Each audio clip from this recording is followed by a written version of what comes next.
I've never seen cars this rare before.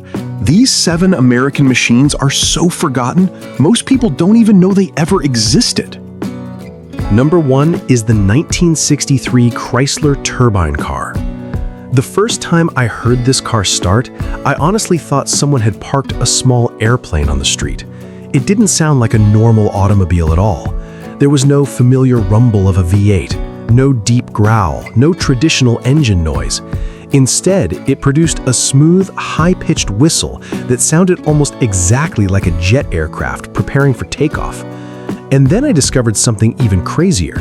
This car didn't even have a conventional piston engine. The 1963 Chrysler turbine car was powered by an actual gas turbine engine. That's right. Instead of pistons moving up and down thousands of times every minute, Chrysler built a car that worked using technology much closer to a jet airplane than a traditional automobile. Even today, that sounds unbelievable. Back in the early 1960s, it felt like science fiction. At the time, America was obsessed with the future. The space race was accelerating. Jet aircraft were becoming symbols of modern technology.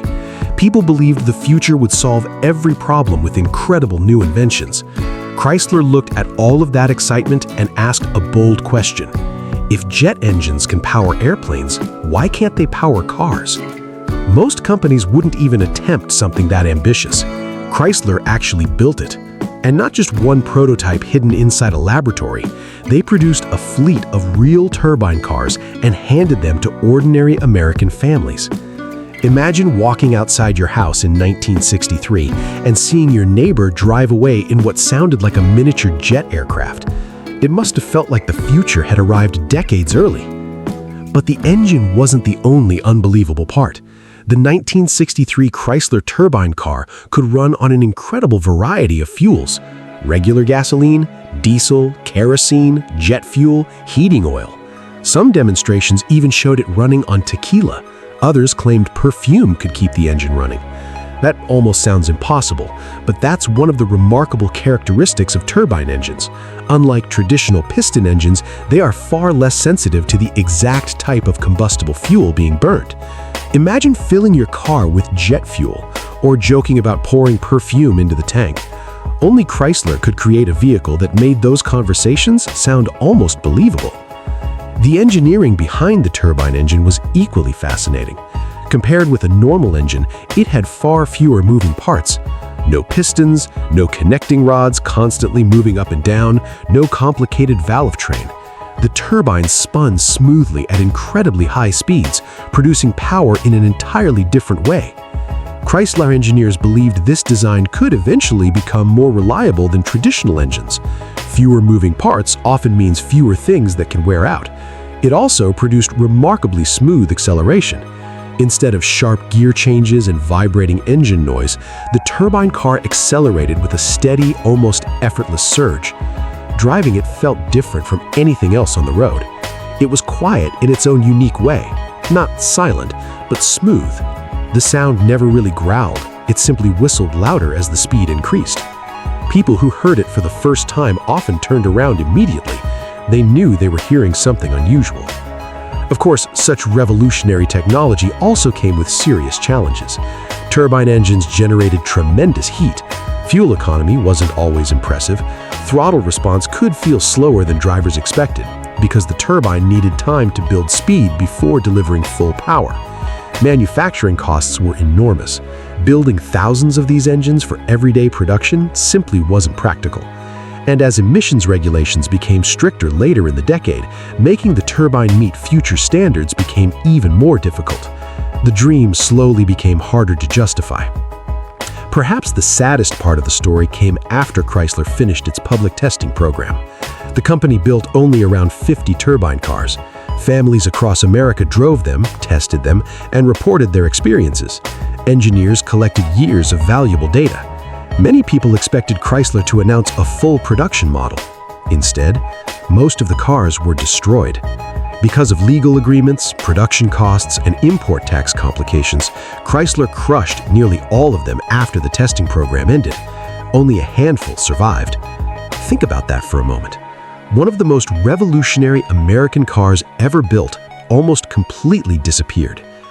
Today, seeing a genuine Chrysler turbine car is extraordinarily rare. Most people have never seen one in person. Many younger enthusiasts don't even realize America came astonishingly close to putting jet-powered cars into everyday driveways. And that's what makes this story so incredible. The 1963 Chrysler turbine car wasn't just another experimental concept, it was a real automobile. Real families drove it, real people filled its fuel tank, real engineers believed it represented the future of transportation. For a brief moment, Chrysler genuinely thought the age of piston engines might be coming to an end. History chose a different path. Gasoline piston engines continued to dominate for decades. The turbine dream quietly faded away. But the Chrysler turbine car remains one of the boldest engineering experiments America has ever attempted. A car that sounded like a jet. A machine that could burn everything from diesel to jet fuel, and even unusual fuels like tequila or perfume in demonstrations. A futuristic automobile that seemed decades ahead of its time. And sometimes I can't help but wonder, if Chrysler had solved just a few more engineering problems, would the sound of tiny jet engines have become as common in our neighborhoods as the rumble of a V8? We'll never know. But that's exactly what makes the 1963 Chrysler turbine car one of the most fascinating, forgotten American cars ever built. Number 2 is the 1964 Dodge Deora. The first time I saw this vehicle, I honestly couldn't believe it was built in the 1960s. If someone told me it was a brand new concept car unveiled this year, I probably would have believed them. Because nothing about the 1964 Dodge Deora looks old. It doesn't look like a classic pickup. It doesn't even look like a normal automobile. It looks like something that landed from another planet. The body sits incredibly low to the ground. The windshield stretches smoothly into the roof. The front is clean and futuristic. The lines flow so naturally that it almost resembles a spacecraft more than a truck. Then you notice something even stranger. You start looking for the door handles. The driver's side door, the passenger door, anything? But there aren't any, because the Deora doesn't have conventional doors at all. The designers completely eliminated them. Instead of opening a door from the side like every normal vehicle, the entire front windshield and roof section tilted forward. That's right, the windshield itself became the entrance. To climb inside, you walked to the front of the vehicle, lifted the entire canopy, stepped onto a built-in platform, and climbed into the cabin almost like a pilot entering the cockpit of a fighter jet. Imagine seeing that happen in 1964. People must have stopped in the middle of the street just to watch someone get into it. Even today, it feels unbelievable. And that's exactly why the Dodge Deora became one of the most memorable custom vehicles ever created. The project began when two talented custom car builders, Mike and Larry Alexander, decided they didn't want to build another ordinary show truck. Anyone could customize paint. Anyone could add chrome. They wanted to create something people had never seen before. Something that would completely change people's expectations of what a pickup could look like. So they started with a Dodge A100 pickup. Then they did something incredibly bold. Instead of simply modifying it, they practically redesigned the entire vehicle. The roof, the body, the cabin, the windshield, almost everything was transformed. The result looked less like a pickup and more like a futuristic concept from an international auto show. The front became incredibly smooth. The windshield wrapped around the cabin. The lines flowed from nose to tail without interruption. There were no visible doors breaking up the design. Everything looked clean, modern, aerodynamic. In fact, many people still mistake the Deora for a concept car designed decades later. That's how far ahead of its time it appeared. The interior was just as unusual. Because the entrance came through the front, the cabin had to be designed differently from any ordinary vehicle. Every detail focused on creating the feeling that you weren't driving a truck, you were piloting something futuristic. Even the controls added to the illusion that this was a machine from tomorrow. Of course, all of these amazing ideas created one obvious question. Was it actually practical? Not really. Imagine trying to park too close to another car. How would you open the windshield? What if another vehicle blocked the front? What if you parked against a wall? Suddenly, simply getting into your own vehicle became a challenge. The dramatic entrance looked spectacular at a car show, but everyday driving would have been much more complicated. That's the fascinating thing about the Deora. It wasn't built to solve problems, it was built to inspire imagination. It was designed to make people stop, to make them ask questions, to make them wonder what the future of transportation might look like. And in that mission, it succeeded perfectly.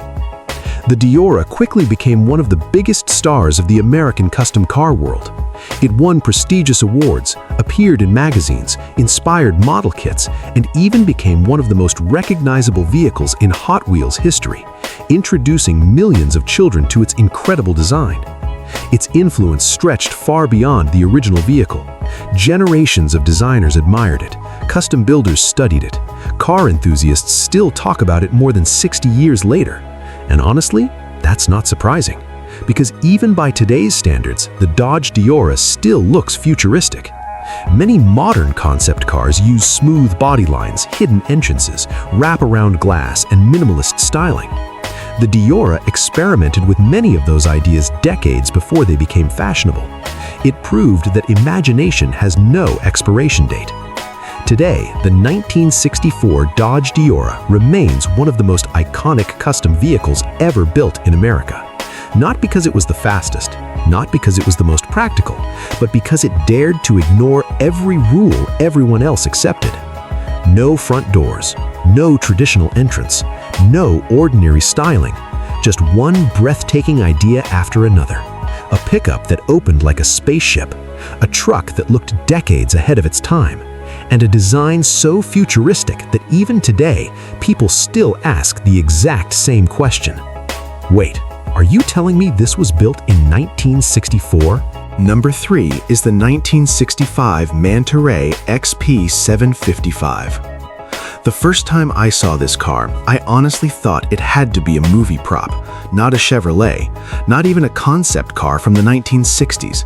It looked like something Batman would have driven if Gotham City had existed in real life. Every angle looked dramatic.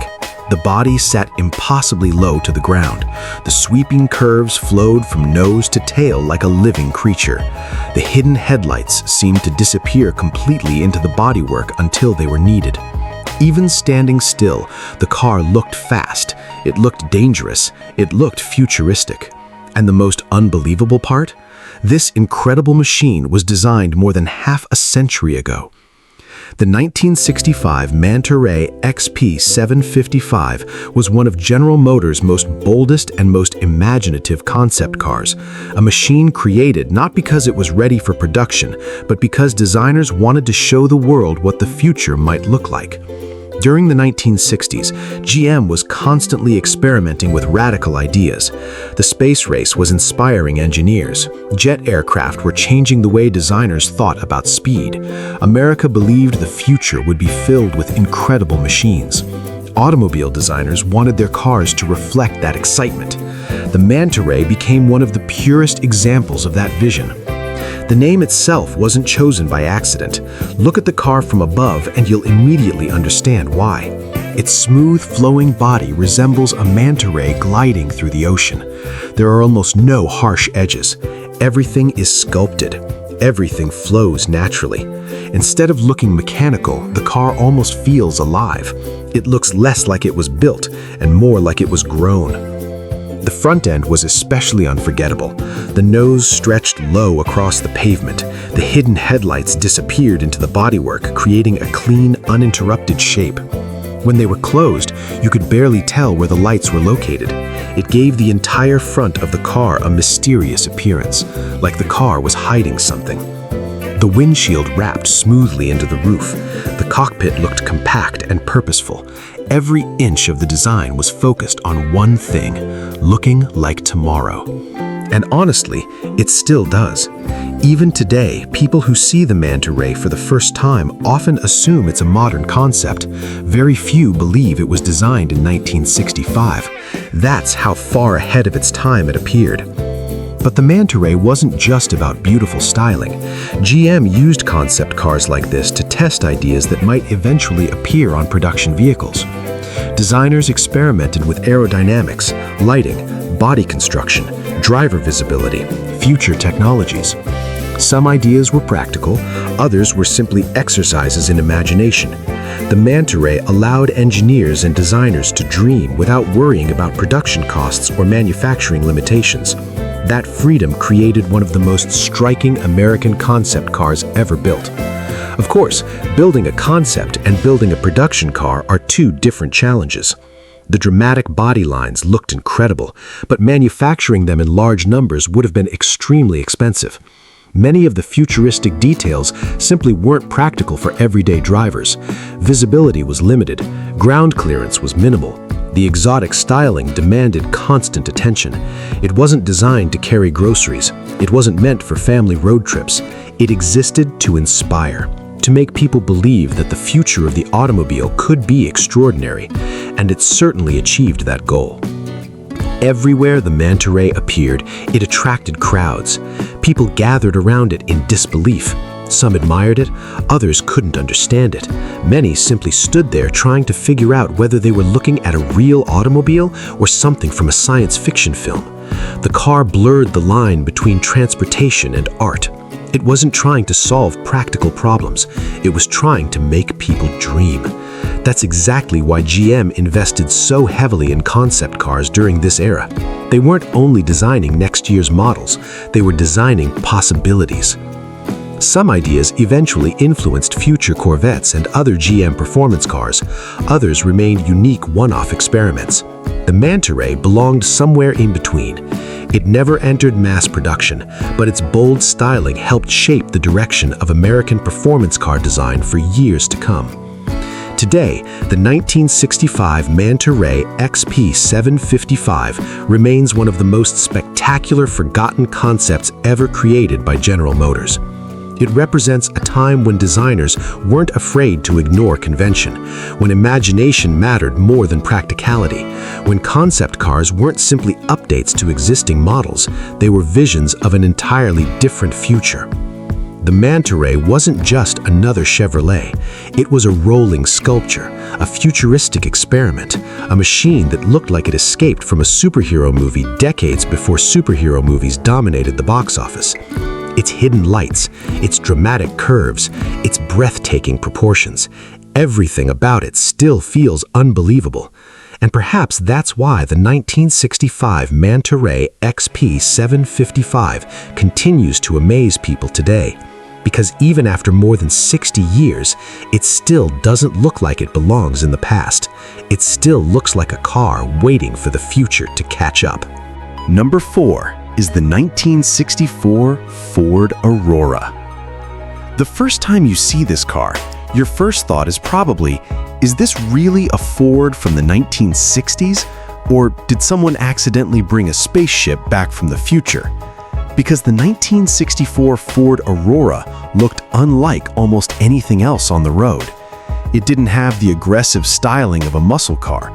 It didn't look like a luxury sedan. It didn't even look like a normal concept car. It looked like a vehicle designed for a world where cars could fly. A smooth, bubble-shaped canopy, covered wheels, a futuristic body with almost no traditional design elements. Everything about it seemed to belong decades ahead of its time. And the most incredible part? This wasn't created by a giant team of engineers trying to build the next production car. It was the dream of one man who believed automobiles needed to become much safer and more advanced. The Ford Aurora was the creation of Dr. Richard Arbib, an industrial designer who wanted to completely rethink what a car could be. While many designers in the 1960s were focused on making cars longer, faster, and more powerful, Arbib was thinking about something different, the future of transportation. He believed tomorrow's cars shouldn't just be beautiful, they should protect people better. They should reduce accidents. They should be easier to drive. They should use technology and design to solve problems that traditional cars ignored. And when he created the Aurora, he didn't simply redesign a car, he redesigned the entire idea of what a car should look like. The first thing that grabs your attention is the canopy. Instead of a traditional windshield and roof, the Aurora featured a huge bubble-like glass enclosure that wrapped around the passengers. It gave the driver an almost airplane-like view. The idea was to improve visibility. By reducing blind spots and giving the occupants a clearer view of the road, Arbib believed accidents could be prevented before they happened. At the time, this idea was incredibly futuristic. Today, we are used to advanced cameras, sensors, and driver assistance systems, but in the early 1960s, simply improving visibility through design was a radical concept. The covered wheels were another unusual feature. Instead of exposing the tires like traditional automobiles, the Aurora hid them inside the bodywork. This created a smoother, more aerodynamic appearance. It also gave the vehicle a cleaner shape that looked more like a futuristic aircraft than a road car. From the side, the Aurora almost looked like it was floating. There were no traditional design cues that connected it to ordinary cars. No obvious fenders, no classic grille, no familiar proportions. It was a completely different vision. And that was both its greatest strength and its biggest weakness. Because while the Aurora looked amazing as a concept, many of its ideas were extremely difficult to turn into a practical production vehicle. A giant bubble canopy would create challenges with heat, durability, and manufacturing. Covered wheels could complicate steering and maintenance. The unusual body shape would be expensive to produce. The car was designed around an ideal future, but the automotive industry wasn't ready to build that future yet. And maybe that's why the Aurora disappeared. It wasn't because the ideas were bad. In fact, many of the concepts were surprisingly intelligent. It was simply too far ahead. The technology and manufacturing methods needed to make it practical didn't exist yet. The Aurora was imagining a world that would arrive decades later. Modern vehicles now use many ideas that feel connected to Arbib's vision: improved visibility, safety-focused design, advanced driver assistance, aerodynamic shapes, cars designed around protecting passengers. But in 1964, those ideas looked almost impossible. A bubble canopy machine from a time when most cars still had simple interiors and traditional designs. A car created by one man's vision of the future. A concept that looked like a visitor from another world. And maybe that's exactly why it deserves to be remembered. Because sometimes the most fascinating cars are not the ones that changed the industry. They're the ones that showed us what the future might look like. The 1964 Ford Aurora wasn't just a car, it was a glimpse of tomorrow, built yesterday. Number 5 is the 1967 Chevrolet Astro 1. The first time you see this car, you might honestly wonder, is this a Chevrolet or a fighter jet that somehow got 4 wheels? Because the 1967 Chevrolet Astro 1 looked nothing like a normal automobile. It was tiny, it was extremely low, it had a sharp wedge-shaped body, and the entire design seemed focused on one goal: to look like the future had arrived. In the late 1960s, Chevrolet was experimenting with radical ideas about what sports cars could become. The company wasn't just thinking about the next Corvette, they were imagining what performance cars might look like decades later. The result was the Astro 1, a small, futuristic concept car that looked more like a spacecraft than something built for everyday roads. And the first thing everyone noticed was the height, or more accurately, the lack of height.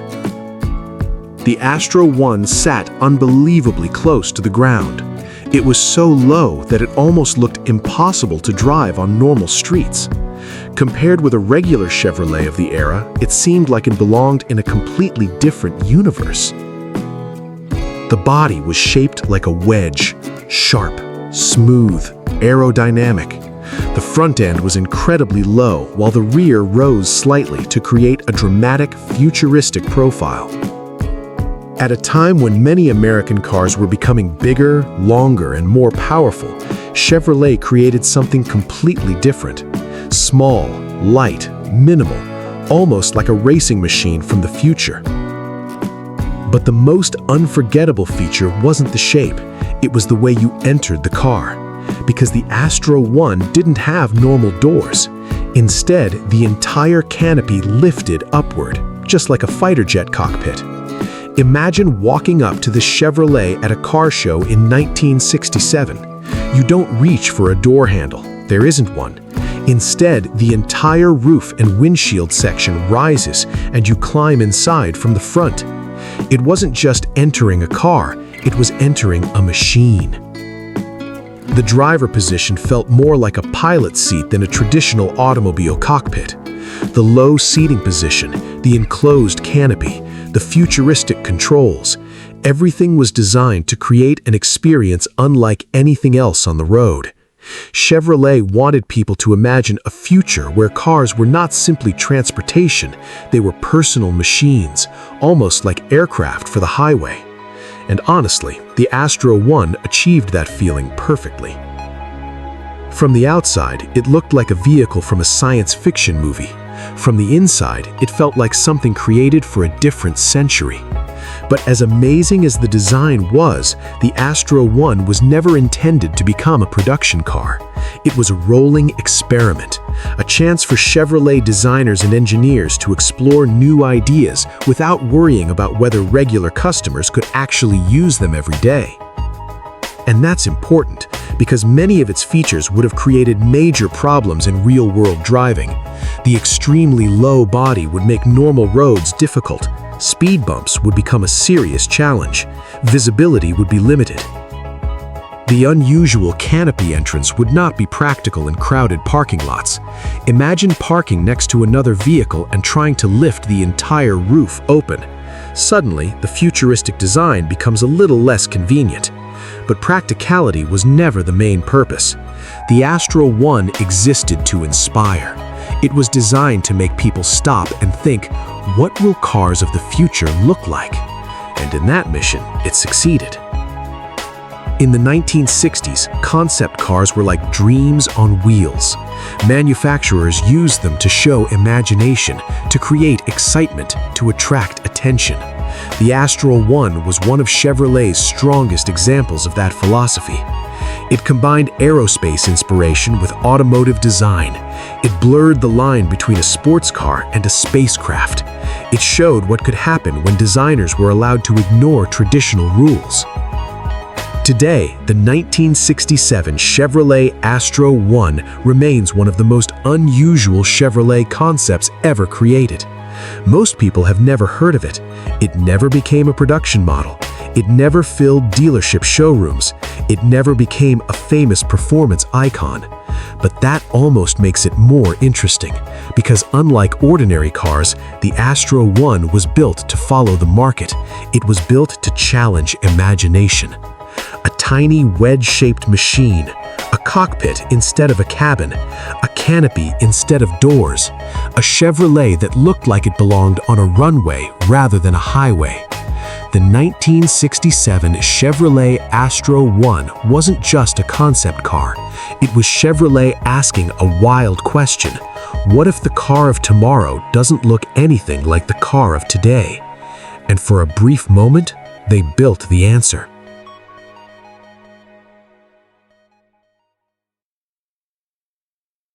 Number 6 is the 1969 Holden Hurricane.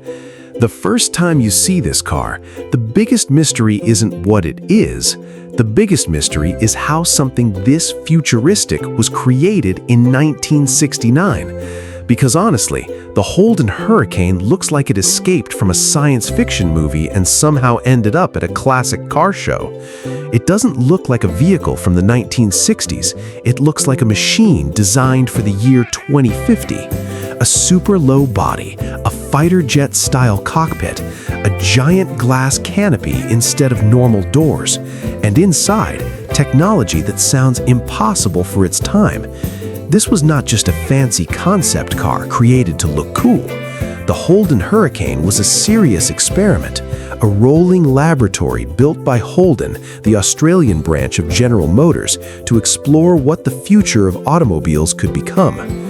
While other manufacturers were focused on bigger engines, more chrome, and traditional designs, Holden's engineers were thinking about something completely different.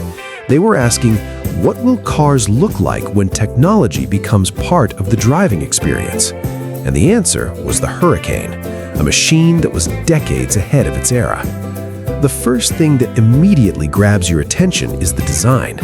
The Hurricane looks like nothing else from the late 1960s. Most cars of that period had long hoods, large grills, and classic proportions. The Hurricane completely rejected that formula. It was low, wide, smooth, almost like a racing aircraft sitting on four wheels. The front end was extremely short. The cabin was pushed forward. The entire shape focused on reducing drag and creating a futuristic appearance. It looked less like a traditional automobile and more like a personal spacecraft. But the most incredible feature was the way you entered it, because the Hurricane didn't have ordinary doors, no handles, no side openings, no traditional entrance. Instead, the entire canopy lifted upward. The roof and windshield moved as one giant piece, opening the entire cockpit. It was exactly the kind of design you would expect to see on a fighter jet. The driver and passenger didn't simply get inside, they climbed into the machine. And once seated, the experience was completely different from any normal car. The low driving position, the enclosed cockpit, the futuristic controls, everything made it feel like you were piloting something, not just driving. But the design was only the beginning. The real reason the Holden Hurricane became legendary was the technology hidden underneath. Because this car introduced ideas that would take decades before becoming normal. One of the most shocking features was its rear-view camera system. Yes, a camera system in 1969. Today, we see cameras everywhere.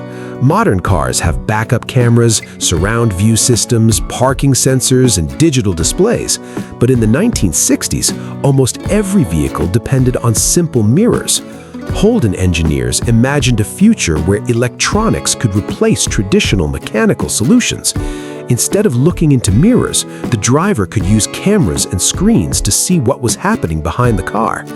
At the time, this idea sounded almost like science fiction. People had barely begun to imagine computers inside cars, yet the Hurricane was already experimenting with electronic vision systems. And that wasn't the only futuristic technology. The car also featured automatic climate control, a system capable of maintaining a comfortable interior temperature without the driver constantly adjusting controls. Today, we don't even think twice about automatic climate systems, but in 1969, this was incredibly advanced. Most vehicles still relied on simple heating and ventilation controls. The idea that a car could automatically manage the environment around passengers felt like something from the future. The Hurricane was basically asking, what if your car could think for itself? And that question was decades ahead of its time. The interior continued the futuristic theme. Instead of a simple dashboard filled with traditional gauges, the Hurricane featured an advanced electronic control layout.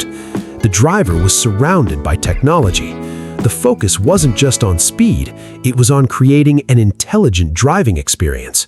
A car that could help the driver, a car that could use information, a car that could become more than just transportation.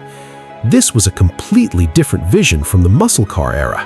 While others were building cars with bigger engines, Holden was imagining smarter cars. Of course, creating such an advanced vehicle came with huge challenges. Many of these technologies were extremely expensive. The electronics were complicated, the canopy design was difficult to engineer. The car was never intended for mass production because making something like this affordable and reliable for everyday buyers would have been nearly impossible. The Hurricane was a dream machine, a test of possibilities, a glimpse into the future. And that's exactly why concept cars like this existed. They weren't always built to sell. They were built to inspire engineers and designers. They allowed companies to experiment without limits. And sometimes those experiments predicted the future better than anyone expected. Looking back today, the Holden Hurricane feels almost unbelievable. Rear cameras? Decades early. Automatic climate control? Decades early. A futuristic cockpit? Decades early. A vehicle designed around electronics and driver assistance? Decades early. Many ideas that now feel ordinary were once considered impossible, and the Hurricane was already showing them to the world. The sad part is, almost nobody remembers it today. It never became a production car, it never filled showrooms, it never became a household name. But maybe that's what makes it even more special, because the Hurricane wasn't created for popularity, it was created to show imagination. It was a message from engineers saying this is what the future could look like. The 1969 Holden Hurricane was more than just a concept car. It was a prediction, a machine with a jet-style canopy, a car with cameras instead of mirrors, a vehicle with technology that seemed impossible at the time, a futuristic dream built in an era when most people were still driving completely traditional cars. And the crazy part is, the future it predicted eventually arrived.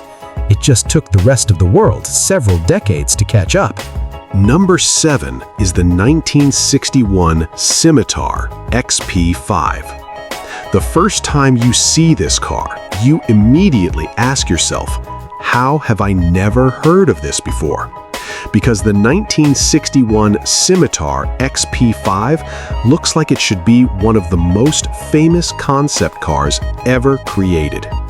It has everything you would expect from a legendary futuristic machine. A dramatic shape, aircraft-inspired styling, a design that looks decades ahead of its time, and a story so mysterious that it feels like a forgotten prototype discovered in a hidden warehouse. Yet somehow, almost nobody knows it exists.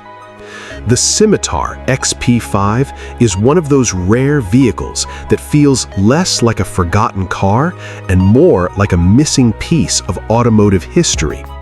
A machine that appeared briefly, showed the world a glimpse of the future, and then almost disappeared. During the early 1960s, American car designers were obsessed with the future. The space race was changing the way people thought about technology. Jet aircraft were becoming symbols of speed and progress.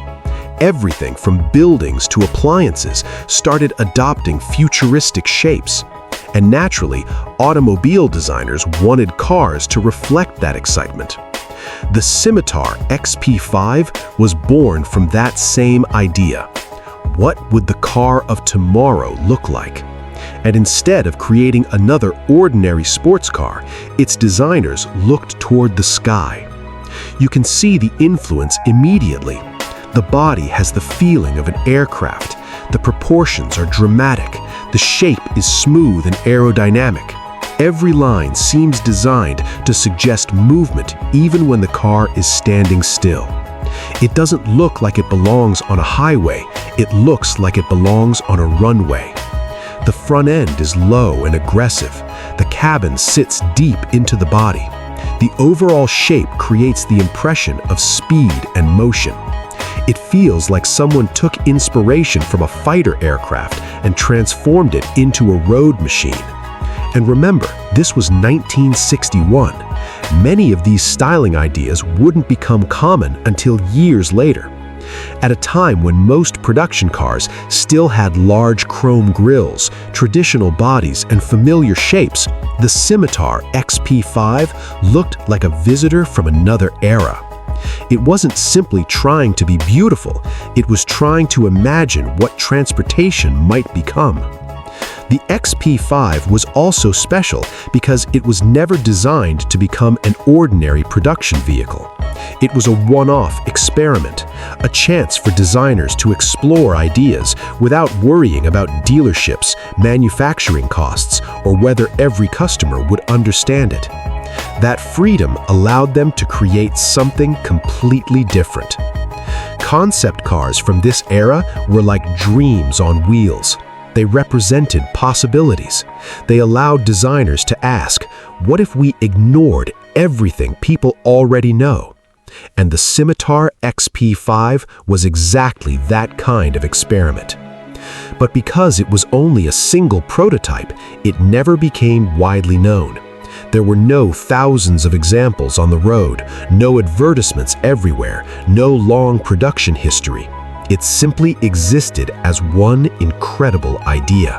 And then it slowly faded from public attention. That's what makes the car so fascinating. Most famous vehicles have a clear story. They win races, they become popular, they sell millions. But cars like the XP5 have a different kind of story. They represent a path that the automotive world could have taken, but didn't. They show us ideas that disappeared before they had a chance to influence the future. The Scimitar XP5 feels like a time capsule from a moment when designers believed anything was possible. A period when cars could look like spaceships, when engineers dreamed about tomorrow without limits, when the future seemed just around the corner. And the most surprising thing is how modern some of its ideas still appear. The aerodynamic body, the aircraft influence, the focus on smooth, flowing shapes. Many modern concept cars use the same philosophy.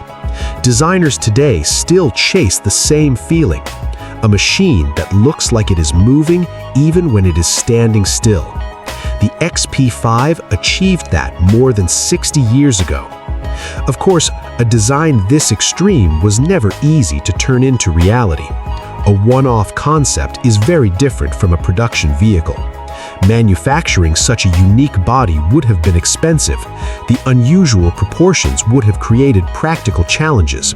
Visibility, comfort, maintenance, and everyday usability would all have been difficult. But those limitations were never the point. The Scimitar XP5 was not built to carry groceries. It was built to inspire imagination. And it succeeded.